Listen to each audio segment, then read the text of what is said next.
Com isso, parte 3, equilíbrio ácido básico. Aí, ó, você tá vendo? Estudar em casa tem as vantagens. Hora a gente grava no lugar, hora a gente grava no outro. É escritório que vira sala de aula, é sala de jantar que vira sala de aula, é cozinha que vira sala de aula, sei lá, vai que alguém grava no banheiro que vira sala de aula. Mas a gente vai fazendo o que é possível e levando aí o conhecimento até você. Então, não deixe de estudar, leia aí o material todo, assista às videoaulas, que isso é importante. Continuando então, falei anteriormente sobre as alterações dos equilíbrios aí de ácido e base, finalizando o segundo vídeo com a questão das alterações de metabolismo e respiração.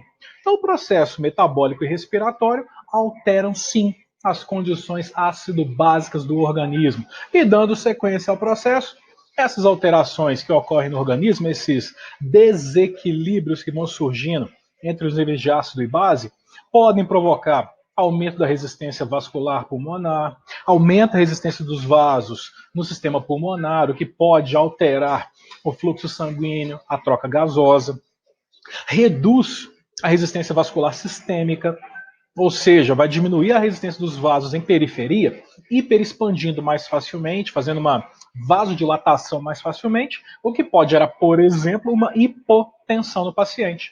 É uma possibilidade. Sei lá, pode gerar um edema, porque o vaso vai estar expandido, vai estar um acúmulo de líquido no local. Altera a atividade elétrica do coração, altera a contração do miocárdio. É lógico que se altera a condução elétrica, altera as contrações, altera a atividade elétrica do sistema nervoso central, altera as captações de hemoglobina e o oxigênio, essa junção dos dois para o seu transporte, modifica o nosso corpo quimicamente. Então é importante a gente estar sempre de olho.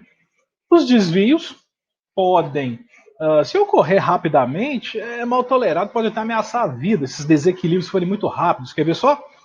Acidose severa e prolongada pode levar o paciente aí ao óbito, tá? Estando ele em coma, se tiver uma alteração para um quadro de acidose. E se o paciente permanecer numa alcalose, ele pode aí ter convulsão, ele pode ter lesão neurológica, ele pode ir a óbito. Tá? Então, ou seja, acidose em excesso, alcalose em excesso, se ficar nesses dois meios nos extremos, é óbito. Tá? Não é uma situação favorável ao paciente. Um quadro, a acidose leva a coma, a alcalose a convulsão. Mas vai matar. Então a gente tem que ficar de olho, vai conduzi-lo, vai matar é feio, vai conduzi-lo a óbito, fica mais bonito tecnicamente falando. Os ácidos no organismo, a gente tem aí como principal ácido o carbônico, que vai dar origem ao dióxido de carbono, tá? Que vai ser eliminado aí através do sistema respiratório. E esse dióxido é transportado pelo sangue e eliminado pelos pulmões. Tá aí o excesso de água pela urina. As bases que a gente tem no organismo, isso aqui eu já até falei, hein? Tô de olho em vocês aí, eu tô repetindo isso aqui, hein? O bicarbonato é a principal base que faz parte aí do metabolismo celular. As outras bases, fosfatos, proteínas, tem hemoglobina, que vão formar aí pares, que vão formar junções nessas bases para evitar as variações bruscas do pH. Ou seja, se tiver lá 10 íons, 10 unidades, se eu puder falar unidade, vai confundir com farmaco, 10 moléculas de dióxido de carbono, eu vou ter 10 moléculas de bicarbonato, equilíbrio. Agora, o problema das alterações é, eu tenho 10 de bicarbonato, eu só tenho 5 de ácido carbônico, só tenho 5. Então, o sangue vai estar extremamente básico. Não, é porque eu tenho 15 de dióxido de carbono e só 2 de bicarbonato. O sangue vai estar extremamente ácido. Então, essas alterações é que são problemas. Agora, o equilíbrio é que é importante. Essas alterações são compensadas por mecanismos normais.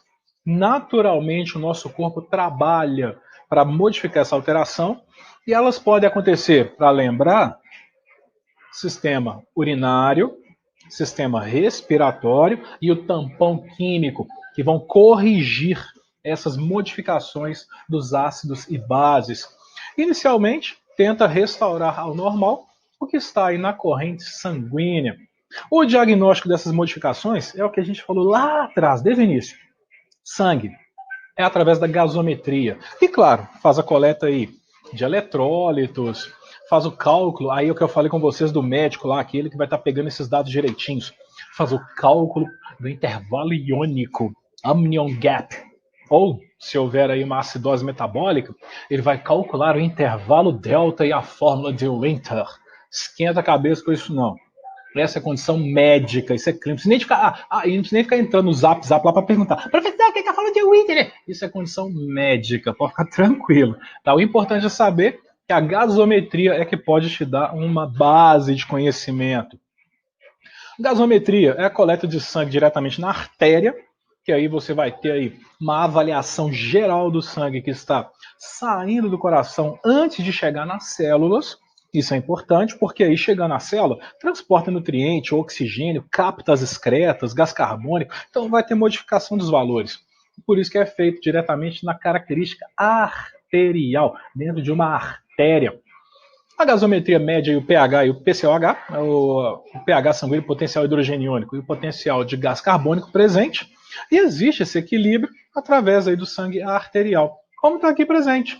Quadro do pH, 7,35 para baixo é acidose, 7,45 alcalose. Então sempre é verificado, tá, o potencial hidrogeniônico e até mesmo as alterações de gás carbônico, da presença de oxigênio, dos íons de bicarbonato, tá, da presença de outros gases. Então, são valores que podem estar presentes na gasometria. Mas o que eles olham é o nível de pH, taxa de oxigênio, tá, para se chegar a saber se o que o paciente tem realmente é uma alteração importante metabólica. Agora, nossos cuidados, claro, observa o paciente, tá, coloração do tecido epitelial, circulação de membro superior, sinal vital, balanço hídrico, modificações como edema, ascite, que pode ter aí alguma alteração hídrica. Olha a questão do paciente estar reclamando de sede, de fome, porque isso pode modificar a característica sanguínea.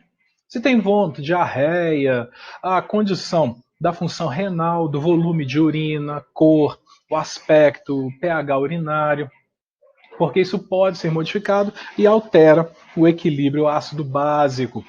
Turma, eu espero que tenha ajudado vocês a entenderem um pouquinho mais sobre esses equilíbrios ácidos básicos, tanto é que eu já tinha até passado atividade sobre ele para vocês fazerem, mas não deixem de fazer, acessem depois o exercício que eu vou estar deixando lá na plataforma, leiam o meu material, eu coloquei em anexo, e bons estudos. Nos vemos posteriormente. Daqui para frente, medicações de carrinho de emergência para começar a trabalhar com as condições patológicas do paciente, com as modificações de algumas doenças importantes que vão estar acontecendo no nosso paciente crítico. E claro, nossos cuidados com ele, o que a gente vai estar fazendo com ele nesse momento.